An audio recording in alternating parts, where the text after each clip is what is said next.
네, 오늘 말씀 제목은 물 위로 걷는 법입니다.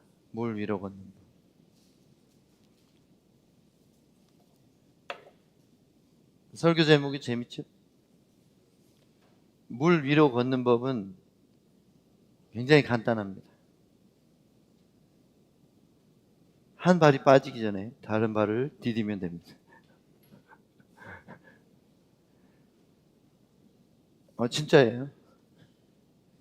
오늘 본문은 우리 소망의 교회가 마태복음 묵상을 하고 있는데, 마태복음 15장에 나오는 예수님께서 물 위로 걸으신 사건을 마가가 기록한 부분을 본문으로 보도록 하겠습니다. 조금 다른 부분이 있어서 사실 마가복음의 뒷부분이 더 좋아요. 그래서 오늘 본문은 마가복음 6장 45절로 52절 말씀입니다. 제가 한번 읽어드리겠습니다. 예수께서 즉시 제자들을 재촉하사 자기가 무리를 보내는 동안에 배에 타고 앞서 건너편 벳세다로 가게 하시고 무리를 작별하신 후에 기도하러 산으로 가시다. 저물매 배는 바다 가운데 있고 예수는 홀로 무태 계시다가 바람이 거스림으로 제자들의 괴로이 노젓는 것을 보시고 밤 사경쯤에 바다 위로 걸어서 저희에게 오사 지나가려고 하시매, 이 부분이 없어요. 마태복음에 지나가려고 하시매 이게 없어요. 근데 마가복음에는 예수님이 배를 향하여서 가신 게 아니라 뻔히 보시면서 그냥 지나가신 거예요. 제자들이 그의 바다 위로 걸어오심을 보고 유령인가 하여 소리를 지르니 저희가 다 예수를 보고 놀람이라. 이에 예수께서 곧 더불어 말씀하여 가라사대 안심하라 내니 두려워 말라 하시고 배에 올라 저희에게 가시니 바람이 그치는지라. 제자들이 마음에 심히 놀라니 이는 저희가 그 떡 떼시던 일을 깨닫지 못하고 도리어 그 마음이 둔하여졌음이로라. 아멘. 이 부분에서 지나가려 하심에 하고 떡 떼던 일을 깨닫지 못하고, 이것 때문에 마가복음을 선택했어요. 근데 마가복음에 없는 게 마태복음에도 나옵니다. 뭐냐면 예수님이 무태 계시다가 이 부분을 마태복음에는 기도하러 따로 한적한 곳에 가셨다가 이렇게 말하고 있어요. 그래서 오늘 이 본문을 가지고 정말 물 위로 걸을 수 있는 법을 알려드리겠습니다. 잘못하면 여기까지 들으면 신비주의 이단이 될 수도 있겠지만 잘 끝까지 들으시면 그게 아니라는 것을 알 수 있을 것입니다. 물 위로 걷는 존재가 있으니 바실리스크 도마뱀이라고 합니다. 보셨어요? 저는 동물 다큐멘터리 엄청 좋아하기 때문에 여러 번 봤습니다. 이렇게 생겼어요. 바실리스크 도마뱀. 과학자들이 야, 얘가 어떻게 물 위를 저렇게 뛰어다니지? 궁금해가지고 도마뱀이 움직이는 거를 이렇게 조사를 했어요. 어떻게 얘가 물 위를 걸어 다니나. 자, 물 위를 걸어가는 걸 이제 슬로우 모션으로 해서 연속 촬영을 해서 보면은 제가 말씀드렸던 것하고 원리하고 똑같아요. 다른 발이 빠지기 전에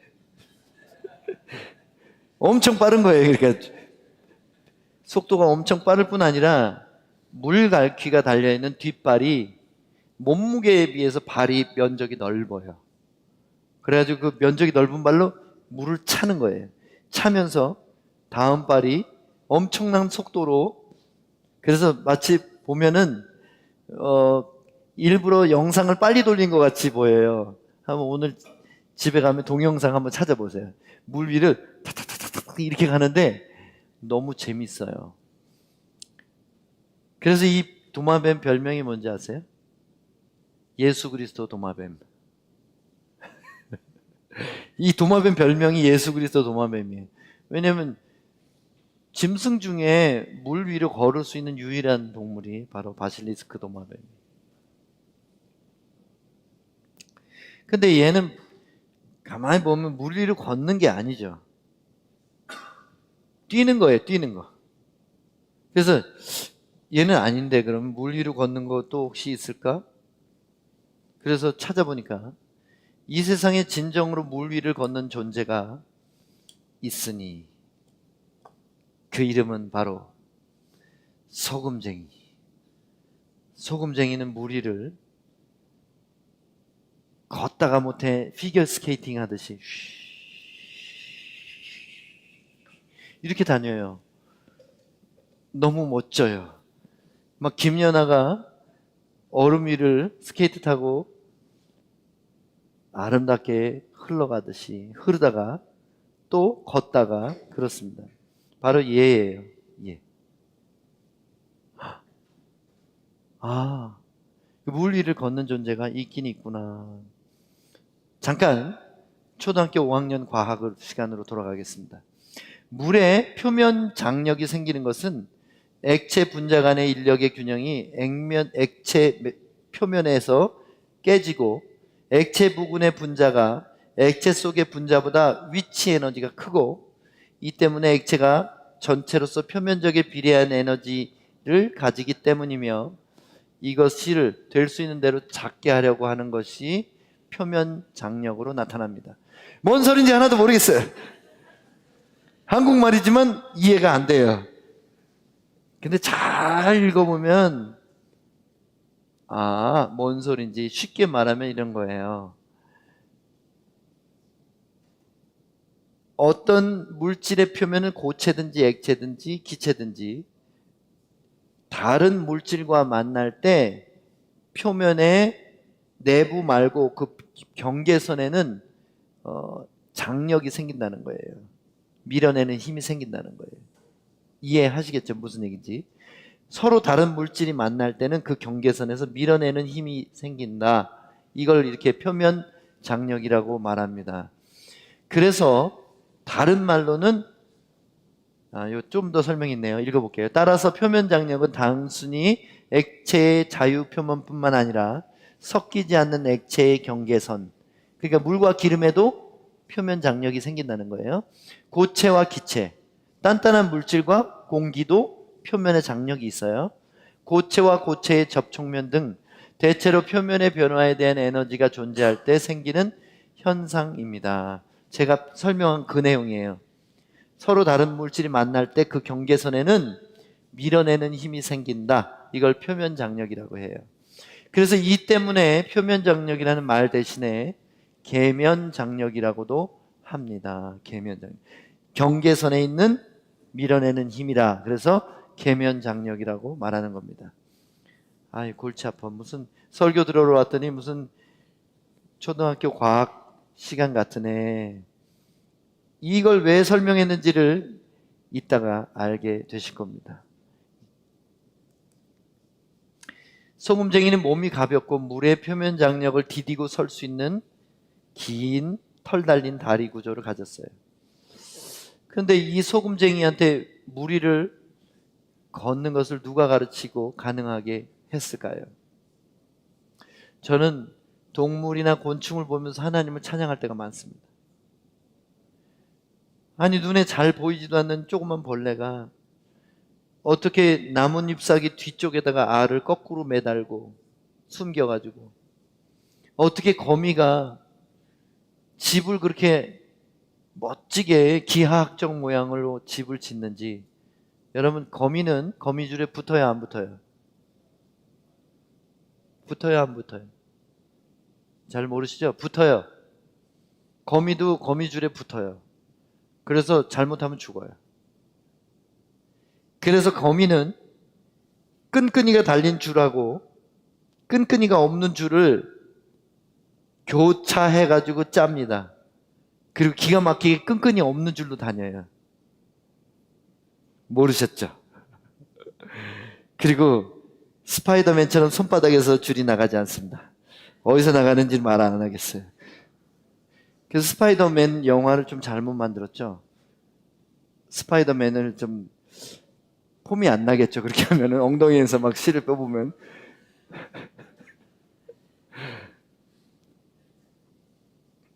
그죠? 스파이더맨 쫄쫄이도 안 되겠죠. 뚫어야 되겠죠. 누가 이 놀라운 일을 가르쳐 줬을까요?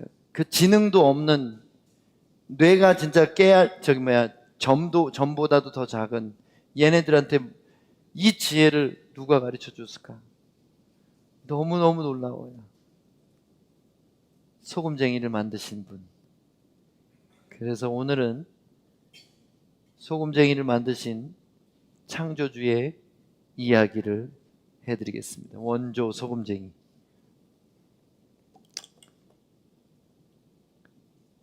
본문을 다시 한번 한 절씩 보겠습니다. 예수께서 즉시 제자들을 재촉하사 자기가 무리를 보내는 동안에 배 타고 앞서 건너편 벳세다로 가게 하시고. 여러분, 갈릴리 호수는 꽤 큽니다. 그래서 반대편이 잘 안 보여요.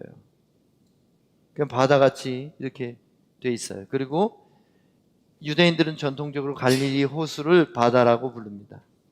근데 왜 게네사렛 호수라고 부르기도 하고 긴네렛 호수라고도 하고 갈릴리 호수라고도 하고 갈릴리 바다라고 하고, 왜 이름이 이렇게 여러 가지인지 아세요?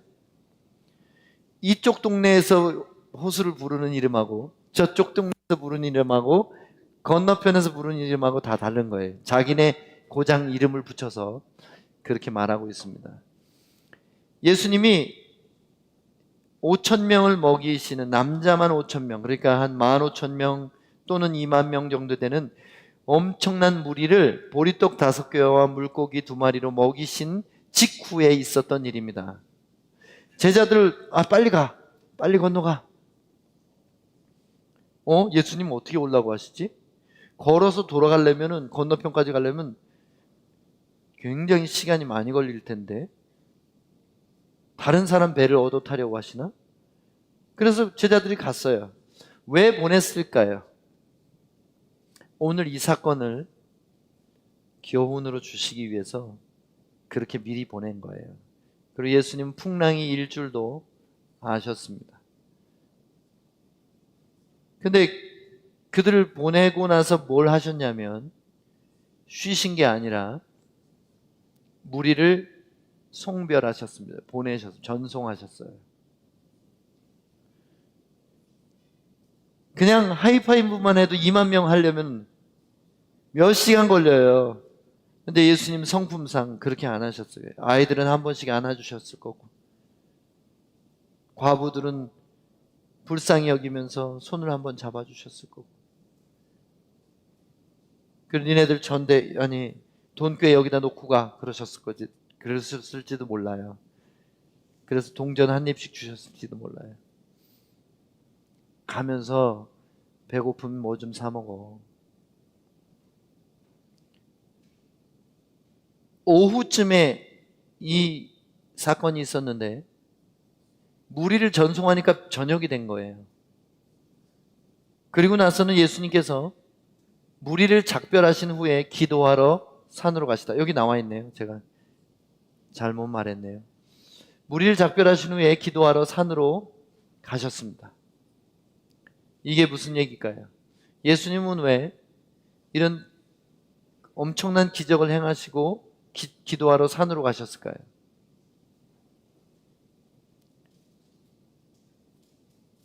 두 가지 목적이 있을 것 같아요. 첫 번째는 그 기적에 대한 영광을 하나님께 올려드리는 것. 두 번째는 다음 할 일을 지시받고 능력으로 덧입는 시간. 그래서 사역자가 또는 예수님의 제자들이, 성도들이 기도 안 하고 무슨 일인가를 하다가 잘 되면 기고만장하고 교만해져서 영광을 훔칠 수도 있고요. 그리고 그 이후에 어떤 시련이 올지에 대해서 듣지 않으면 영적인 승리 후에 큰 실패를 하는 경우가 많다는 것입니다. 저물매 배는 바다 가운데 있고 예수는 홀로 무태 계시다가, 제가 이 구절을 잘못 기억하고 있었습니다. 예수님께서는 홀로 무태 계셨어요.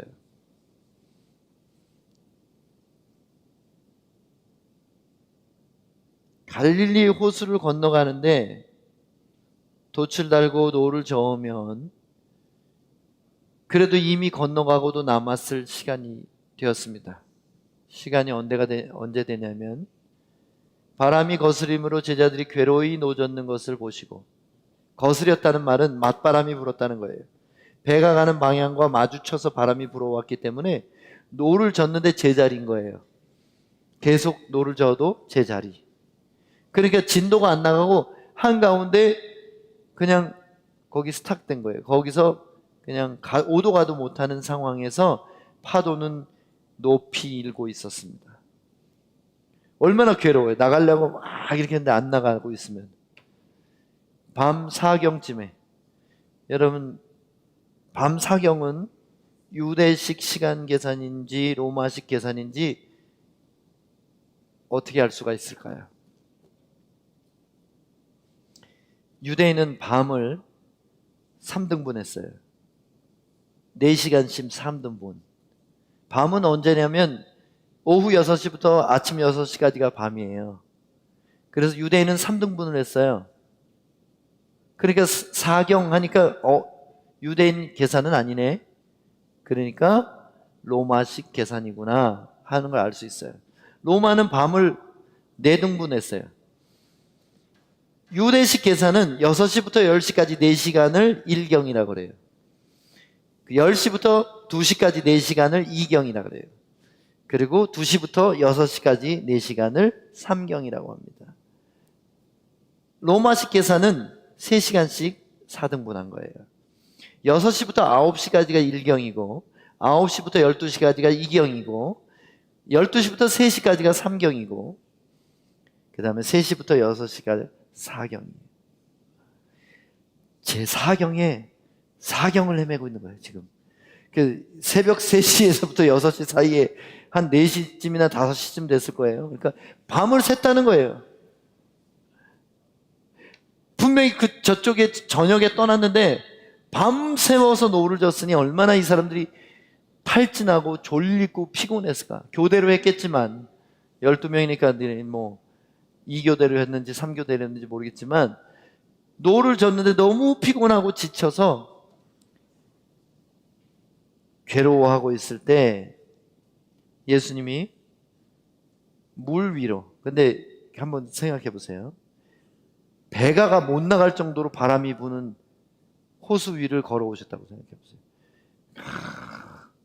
소금쟁이처럼 이렇게 미끄러지듯이 이렇게 오셨을까요? 아닐 것 같아요.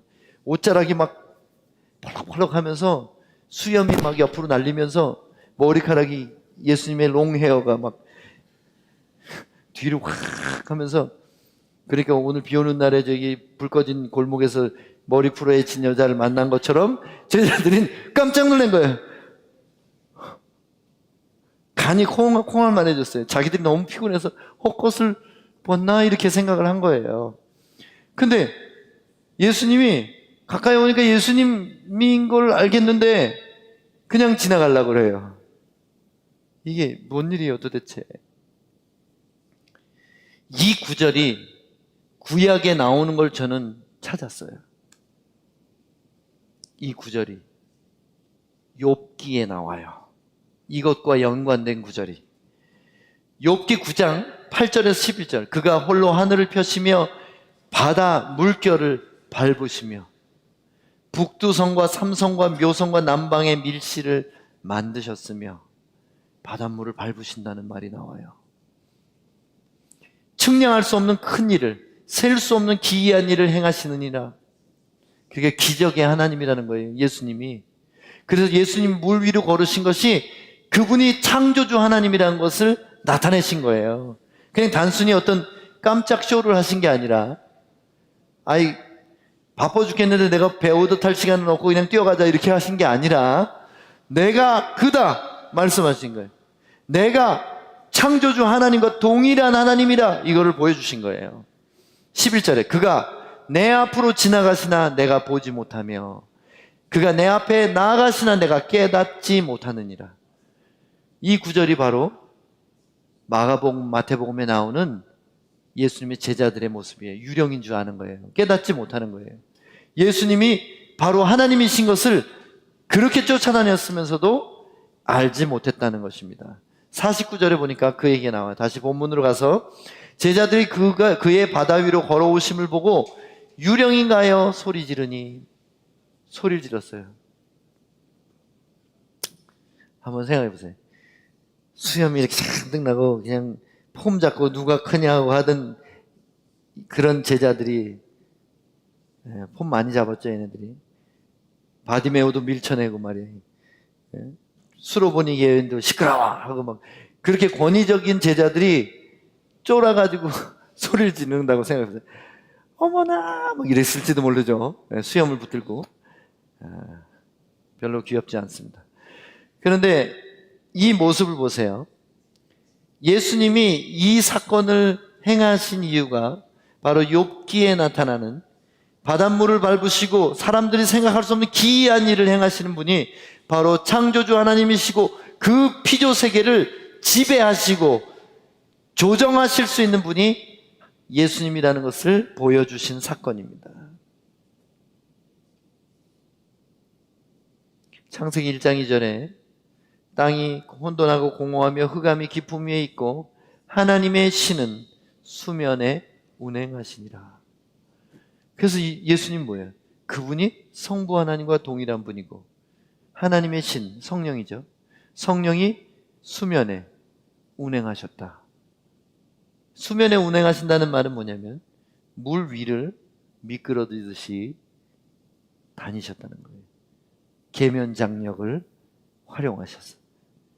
이분이 바로 삼위일체 하나님 예수 그리스도의 모습이죠. 50절에 보니까 저희가 다 예수를 보고 놀람이라. 이에 예수께서 곧 더불어 말씀하여 가라사대 안심하라 내니 두려워 말라 하시고. 안심하라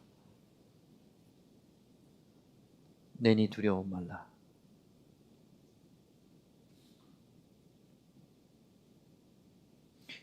우리말로 또 포어로 보면 별 이상할 것이 없는데 여기 중요한 말이 있어요. 내니. 한국말도 이렇게 번역을 했지만 헬라어로 보면 에고 에이미. 에고 에이미는 영어로 표현하자면 I am이에요. I am이 뭔지 아시죠? 나는 스스로 있는 자라 할 때 원래 am이 보호가 필요하잖아요. 나는 누구다 해야 되잖아요. 근데 누구가 없어요. 나는 그냥 나야. 그렇게 번역할 수 없으니까 스스로 있는 자라 이렇게 번역한 거예요. I am 이것은 하나님이심을 스스로 선포하시는 거예요. 이게 간단하게 나다 이런 말을 하신 게 아니라 여기 쓰여진 단어 에고 에이미를 보면 출애굽기에 나오는 모세를 만나신 하나님이 스스로 자기를 말씀하실 때 I am, 에고 에이미, 에우소우 기소우 이렇게 돼 있죠. 나는 스스로 있는 자라.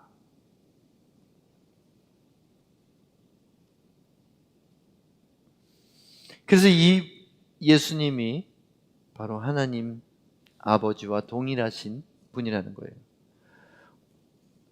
예수님이 하나님과 동일하신 분인 것을 알죠? 아는데 사실은 우리는 잘 그걸 공감을 못해요. 이사야가 예언하기를 이는 한 아기가 우리에게 낳고, 예수님 얘기예요.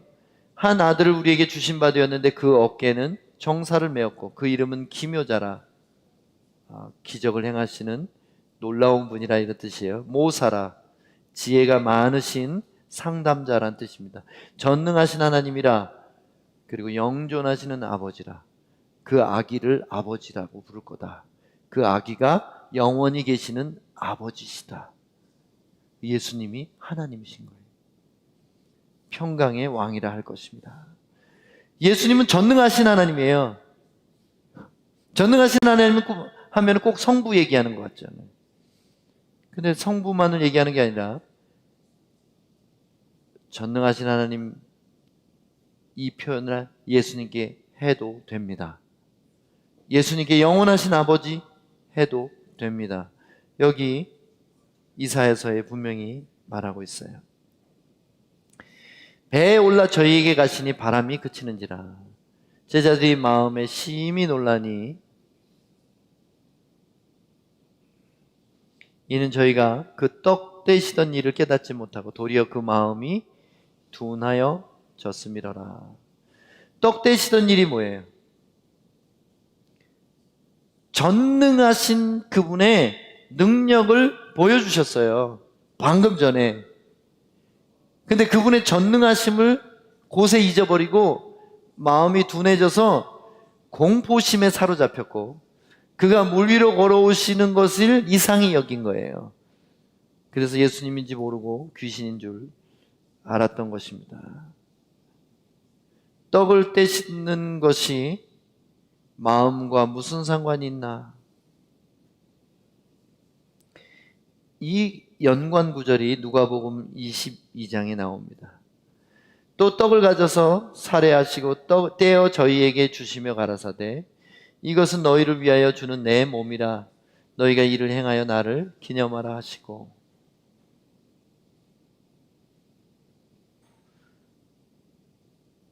오병이어 사건은 뭐냐면요. 12제자와 만찬을 하시기 전에 무리와 성찬을 나누신 거예요. 성만찬 하신 거예요. 떡을 떼시는 것이 무엇을 상징할까요? 사람이 떡으로만 사는 것이 아니라 하나님의 입으로 나오는 말씀으로 살 것이라 했습니다. 그래서 말씀으로 무리를 먹이시고 말씀으로 제자들을 먹이시는 것을 의미하는 것입니다. 누가복음 24장 30절에서 32절에는 저희와 함께 음식 잡수실 때 떡을 가지사 축사하시고 떼어 저희에게 주심에 저희 눈이 밝아져 그인 줄 알아보더니 예수는 저희에게 보이지 아니하시는지라 저희가 서로 말하되 우리가 길에서 우리에게 말씀하시고 우리에게 성경을 풀어주실 때 우리 속에서 마음이 뜨겁지 아니하더냐 하고 무리는 떡을 얻어먹으려고 쫓아다녔고 제자들도 떡에만 관심이 있었어요. 그러나 예수님이 떡을 가지고 우리에게 상징하고 싶었던 것, 우리에게 가르치고 싶었던 것은 바로 말씀이 너희 영혼을 위한 너희 마음을 뜨겁게 하는 진정한 떡이라는 것을 가르쳐 주신 것입니다. 여기 한 가지 마태복음과 다른 점이 있죠. 베드로가 물 위로 걸은 것을 마가는 쓰지 않았어요. 그걸 그렇게 중요하게 생각 안 한 거, 삭제한 거예요. 뭐 제대로 걷지 못하고 몇 걸음 걷다가 빠졌기 때문에 실패한 거라고 생각할 수도 있었지만 마태복음이 그리는 예수님은 왕이에요. 메시아예요. 그래서 그의 능력으로 사람들도 무능한 인간들도 걷게 할 수 있다는 것을 나타내는 겁니다. 마가복음은요. 종이신 예수님을 표현했어요.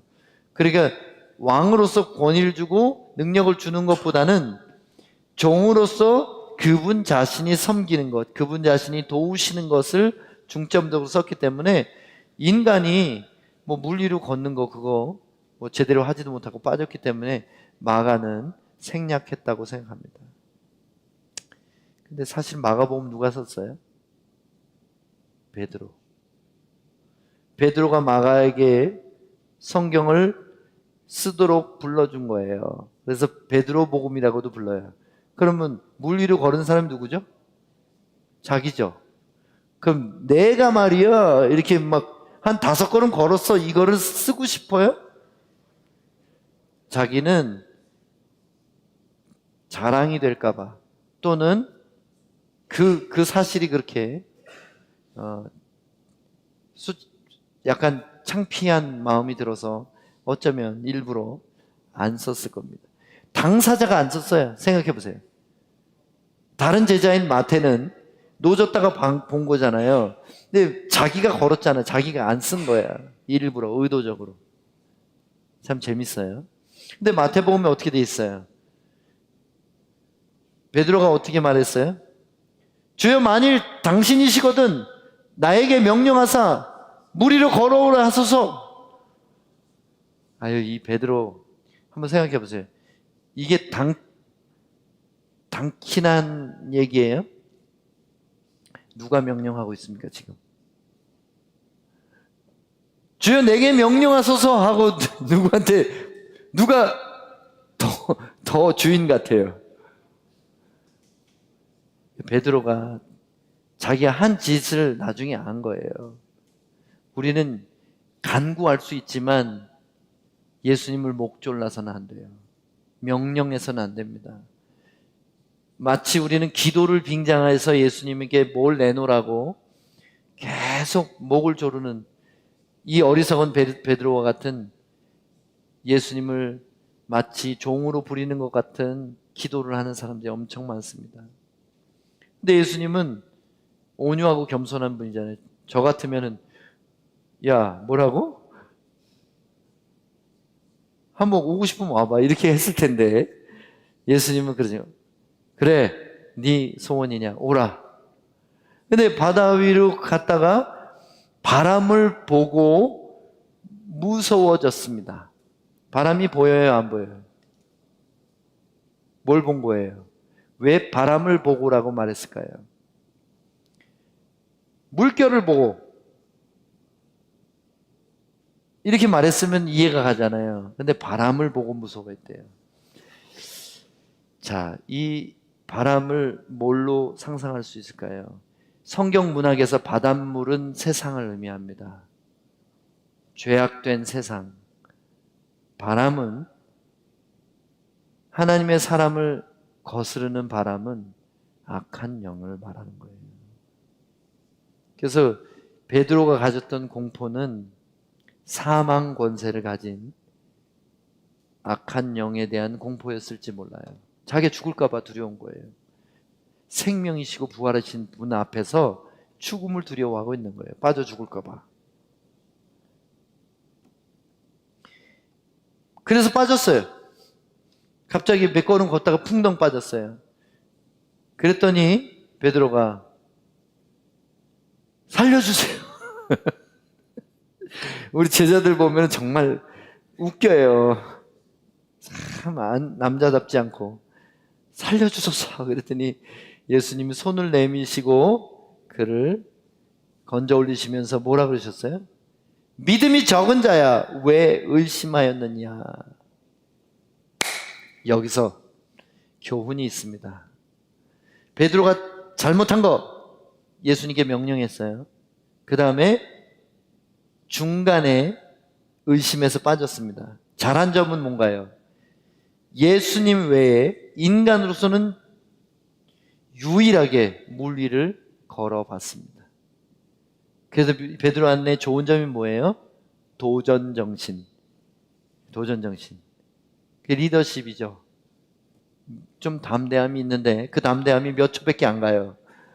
주여 가겠습니다 그러다가 몇 초 만에 풍덩 빠져 살려주세요 이렇게 하는. 보세요. 이게 이 사람의 성향이 어디서 나와요? 결단코 그런 일은 일어나지 않으리이다. 누구든지 당신을 괴롭히려는 자가 있다면 내가 가만두지 않겠습니다. 칼 차고 가던 베드로가 3번이나 예수님 부인하고 저주했다는 거예요. 인간적인 신념의 한계. 예수님을 믿는 믿음은 인간의 신념이 아니에요. 그냥 믿습니다 이런다고 되는 게 아니란 얘기예요. 믿는 척은 할 수 있지만 세상의 시험이, 사탄의 공격이 오자마자 우리는 세상에 빠져들어서 허우적대고 말 것입니다. 그러면 진정한 믿음이란 무엇인가? 이 마태복음의 본문이 믿음에 대한 이야기라고 잘못 알고 계시는데 진짜 중요한 주제가 있어요. 그것은 믿는다는 것은 바라보는 것이다. 이 얘기입니다. 믿음의 주요 또 그 믿음을 온전케 해주시는 이인 예수를 바라보자. 왜 예배드립니까? 아까 제가 예배드리다가 너무 감정을 주체 못하고 엎드려서 예수님을 경배했는데 이유가 뭐냐면 예수님이 느껴져서 그랬어요. 예수님을 찬양할 때마다 그분을 바라보려고 애를 쓰고 있습니다. 나의 저질러 놓은 죄, 어쩌면 진짜 부끄러운 나의 내면과 행동과 말이 어떻게 감히 거룩하신 하나님을 예배할 수 있겠습니까?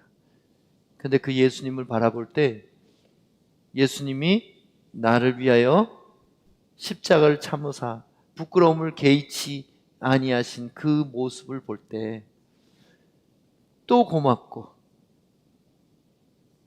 또 감사하고 또 찬양할 수밖에 없는 그런 예배자가 되기 때문입니다. 여러분, 그래서 예배 잘 드리셔야 돼요. 예배 성공하셔야 돼요.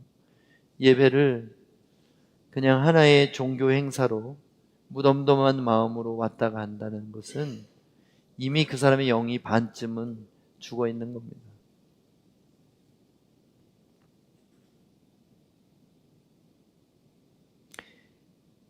믿음은 믿으려고 발버둥 치는 게 아니에요.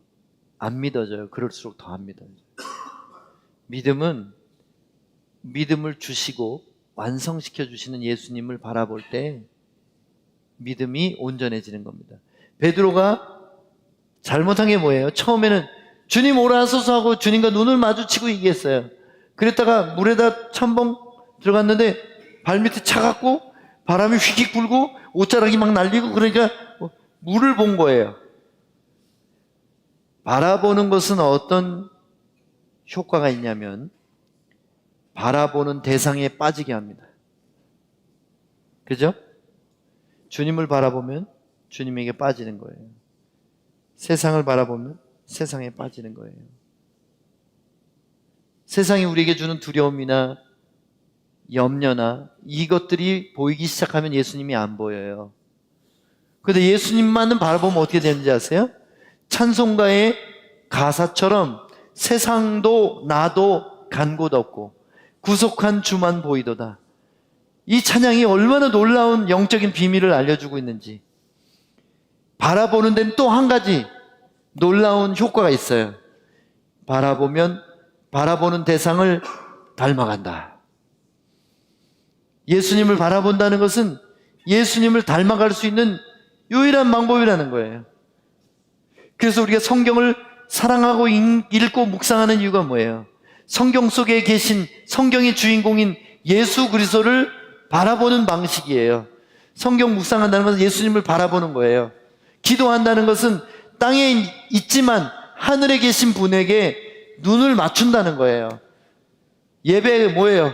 예배는 찬양을 통해서 내가 위로받는 게 아니라 이 찬양이라는 매개체를 가지고 예수님을 보는 겁니다. 그게 예배예요.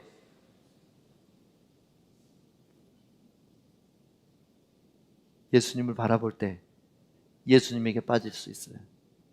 예수님을 바라볼 때 예수님을 닮을 수 있어요. 물 위로 걷기. 그것은 하나님 앞에 홀로 서는 시간을 내는 것입니다. 세상과 구별되어 하늘의 능력과 연결된 삶을 살 때 가능해질 것입니다. 그래서 이걸 조금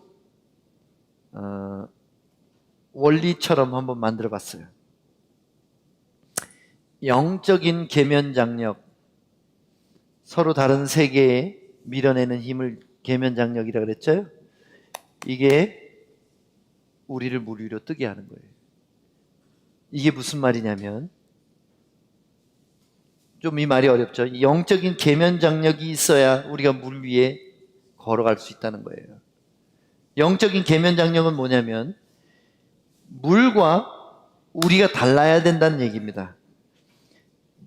기름하고 물이 안 섞이는 것처럼 우리가 물하고 섞여서는 안 될 존재들이라는 거예요. 세상에 속하지 않아야 세상에 빠지지 않습니다. 그 위로 다닐 수 있는 거예요. 하박국 선지자가 이렇게 노래했어요. 주 여호와는 나의 힘이시라. 나를 나의 높은 곳으로 다니게 하시리라. 높은 삶, 수준 높은 그리스도인 어떻게 될 수 있느냐? 세상에 빠지지 않는 세상과 이질감이 있는 존재로 바뀌어야 된다는 거예요. 내가 비록 땅에 살지만 하늘에 속한 자로서의 정체성을 굳게 가지고 있을 뿐 아니라 그 정체성을 키워가야 한다는 거예요. 점점 더 하늘의 시민의 모범 시민으로서 하늘의 시민처럼 살아가야 된다는 거예요. 세상 사람과 우리가 구별되는 차이가 뭐죠? 그러면 무엇이 우리에게 계면 장력을 만들어냅니까? 딱 한 가지만 생각하면 돼요. 세상 사람들은 다 이기적이에요. 우리가 이타적인 사람이 되면 그들과 섞이지 않을 수 있어요.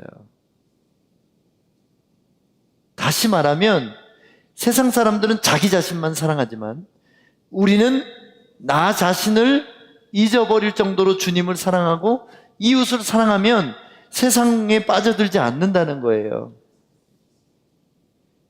이기적으로 사니까 내가 못 받은 거, 내가 갖지 못한 거, 내가 누리지 못하는 거, 이런 것 때문에 내가 속상한 거예요. 이타적으로 살면 내가 갖지 못한 거, 내가 누리지 못하는 것보다 저 사람이 갖지 못한 거, 저 사람이 누리지 못하는 거에 대해서 안타까운 마음이 생긴다는 거죠. 그러면 세상하고 나는 물과 기름처럼 안 섞여요. 기름을 물 위에다가 뿌려보세요. 어떻게 돼요? 떨어지지 않고 떠 있잖아요. 그죠? 우리는 세상과 다른 존재가 돼야 합니다. 고린도전서 15장 부활장입니다. 무릇 흙에 속한 자는 저 흙에 속한 자들과 같고 무릇 하늘에 속한 자는 저 하늘에 속한 자들과 같으니 우리가 흙에 속한 자의 형상을 입은 것 같이 또한 하늘에 속한 자의 형상을 입으리라. 흙에 속한 자가 아담이에요. 아담의 형상을 입었고 아담의 죄를 물려받았습니다. 그런데 우리가 거듭난 후에는 하늘에 속한 자의 형상을 입어야 된다는 거예요. 비록 땅에 살지만 땅에 속하지 않은 사람들, 땅에 살지만 하늘에 속한 자로 살아가는 것. 두 번째, 여러분 존재의 가벼움이라는 책 제목을 들어보신 적 있죠? 안 읽어보셨을 거예요. 그죠? 존재의 가벼움, 영적 존재의 가벼움이 물 위를 걷게 만듭니다. 무슨 얘기냐면 수고하고 무거운 짐진 자들아 다 내게로 오라. 내가 너희를 쉬게 하리라. 예수님 그러셨잖아요. 예수님께 나가는 사람은 수고하고 무거운 짐을 늘 그분께 드려요. 그래서 손이 가볍습니다. 손이 가벼운 사람이니까 남을 도울 수 있는 거예요. 인생이 무겁고 내가 슬프고 내가 우울하고 내가 그냥 죽을 것 같은데 뭘 누구를 도와줘. 내가 행복해야 다른 사람이 보여요. 그래서 우리를 무겁게 하는 것은 죄와 욕심뿐이에요. 사실은 죄 없으면 무거울 것 같습니까? 마음이? 욕심 없으면 마음이 무거울 것 같습니까? 그런데 죄는요, 믿음으로 주님께 이미 당당하셨다는 걸 믿는 거예요. 그러니까 죄 가지고 씨름하지 마세요. 더 이상. 살다가 내가 죄 지면 그것 때문에 막 중내산해 하지 마시라는 얘기예요. 이미 예수님이 십자가에서 해결하셨어요. 그럼 뭐 나는 어떻게 하면 돼요? 내가 이게 무슨 짓이지 하고 버리면 돼요. 회개하느라고 울고불고 할 필요도 없어요. 내가 죄를 깨닫는 그 순간 이게 뭐야? 이렇게 던져버리면 되는 거예요. 그리고 의를 행하면 돼요. 그 죄는 주님이 해결하셨으니까 나는 뭐 하면 돼요? 죄가 아니라, 죄는 좀 다르지만 죄를 만들어내는 분리가 있어요. 그게 바로 우리의 욕심이에요. 욕심을 버리면 돼요. 욕심은 언제 버려지나요? 눈 딱 감고 주기 시작하면 욕심 없어져요. 눈 딱 감고 주기 시작할 때. 내 형편 생각하지 않고. 근데 여기 화요 모임 오신 분들은 다 그런 분들이에요. 제가 볼 때. 더욱 격려드립니다. 내가 남 도와줘서 내가 없다 이런 생각하지 마세요. 절대로 그렇지 않습니다. 하나님이 살아계시면 그건 말이 안 되는 거예요. 내 식물을 물 위에 던지라. 전도서 11장에 나와요. 여러 날 후에 도로 찾으리니. 무슨 말이에요? 네가 오늘 먹을 걸 물 위에 던져라. 이 물은 다른 사람을 얘기하는 거예요. 네가 오늘 먹을 걸 다른 사람한테 나눠줘봐. 그럼 여러 날 후에 도로 찾을 것이다. 이 말이 뭔지 아세요? 아니 바로 주시는 것도 아니고 여러 날 후에 주시면 뭐예요? 여러 날 후까지 살아있잖아요. 뭘 먹었으니까 살았지.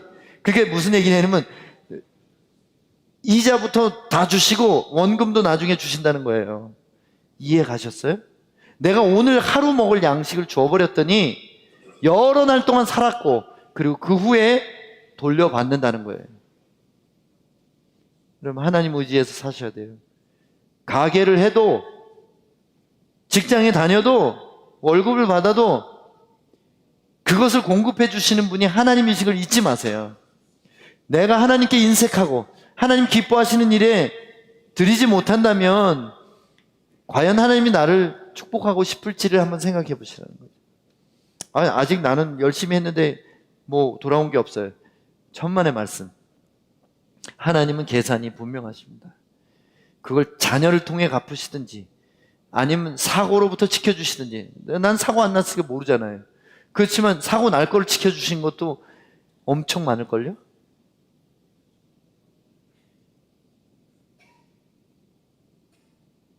히브리서 12장 1절 이렇게 얘기합니다. 이러므로 우리에게 구름같이 둘러싼 허다한 증인들이 있으니 모든 무거운 것과 얽매기 쉬운 죄를 벗어버리고 인내로서 우리 앞에 당한 경주를 경주하며. 신앙생활은 뭐냐면요, 버리기예요. 버리기. 휴거 되려면 가벼워야지 휴거 될 거 아니에요. 그래서 하나하나 버려야 돼. 욕심, 정욕, 두려움, 이게 다 우리를 무겁게 하는 거잖아요. 이거 다 버리면 어느 날 예수님이 내 이름을 부르시고 나는 들려 올라갈 거예요. 세 번째, 물 위로 계속 걸을 수 있는 힘인 믿음의 공급자를 바라봐야 돼요. 믿음의 창조주, 믿음의 완성자를 쳐다봐야 돼요. 그래서 개인 경건 생활이 없이는 절대로 좋은 그리스도인이 될 수가 없습니다. 일주일에 한 번 설교 듣는 걸로 신앙생활 하는 거는 그거는 영적인 자살 행위예요. 아니 그것도 띄엄띄엄 하는 사람들, 아예 이제는 유튜브 켜놓고 예배 드린답시고 하는, 그게 다 피치 못한 상황이 있는 경우는 그럴 수 있지만 그것도 진짜 예배처럼 하시는 분이 있어요. 온라인으로 하지만 예배처럼 하나님 만나는 걸로 하는 사람이 있는가 하면 뭐 밥 먹으면서 설교 듣는 게 그게 무슨 예배예요? 마태복음, 아까 마가복음에 안 나온 부분을 한번 보겠습니다. 오라 하시니 베드로가 배에서 내려 물 위로 걸어서 예수께 가되 바람을 보고 무서워 빠져가는지라 소리질러 가로되 주여 나를 구원하소서 하니. 저 같으면 손으로 이렇게 안 건져줬어요. 저희 예수님은 수염 잡아가지고 이렇게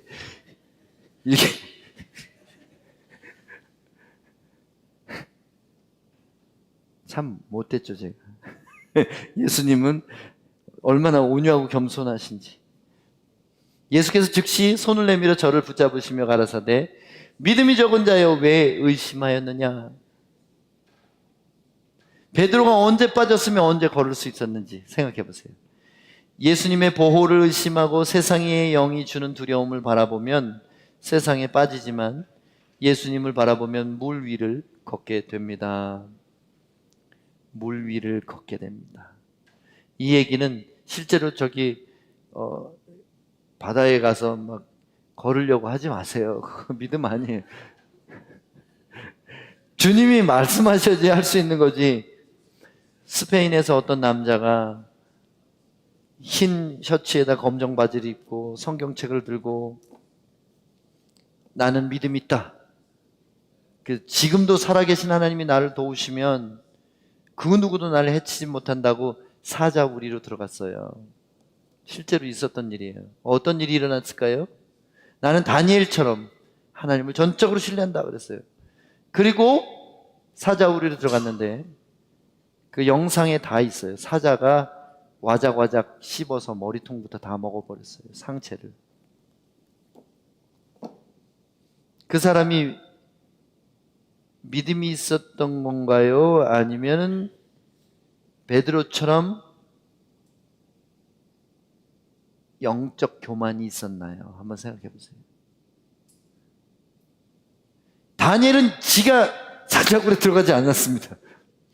다니엘의 세 친구도 자기들이 자진해서 불에 들어가지 않았습니다. 무슨 얘기예요? 누가 왕이냐는 얘기예요.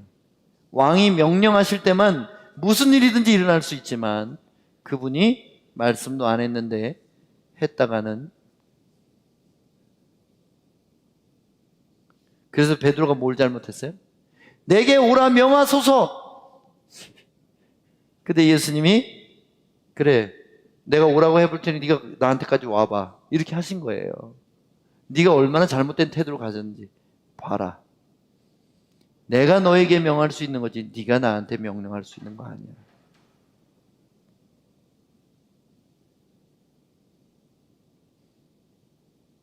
이 바닷물은 조금 철학적으로 영적으로 해석할 필요가 있어요. 세상입니다. 누가 세상을 디디고 하늘에 속한 자로서 세상이 주는 두려움을 극복하며 앞으로 나아갈 수 있습니까? 바로 예수님을 바라보는 자. 믿음의 주요 또 온전케 하시는 이 창시자이시며 완성자인 예수를 바라보자. 원어가 그렇게 돼 있어요. 믿음은 우리 안에 없어요. 원래 믿음을 창조하시고 그리고 그것을 키우시고 완성시켜 주시는 분이 예수님인데 어떻게 커지고 완성되냐면 그분만을 바라볼 때 그렇게 되는 거예요. 예수를 바라보자. 저는 그의 앞에 있는 즐거움을 위하여 십자가를 참으사 부끄러움을 개의치 아니하시더니 하나님 보좌 우편에 앉으셨느니라. 우리도 십자가를 지면 하나님 보좌로 인도하실 것입니다. 예수님을 바라보며 오늘 우리에게 주어진 십자가를 묵묵히 지고 따라가는 것, 그것이 바로 물 위를 걷는 방법이에요. 기도하겠습니다. 하나님 아버지, 오늘 사랑하는 성도들의 마음속에 이제 세상이 주는 두려움과 세상이 주는 유혹을 바라보는 것이 아니라 믿음의 주요 또 온전케 만들어주시는 분인 예수 그리스도 한 분만을 바라보며 지금 우리에게 주어진 세상을 디디고 주를 따르게 도와주시옵소서. 예수님 이름으로 기도합니다. 아멘.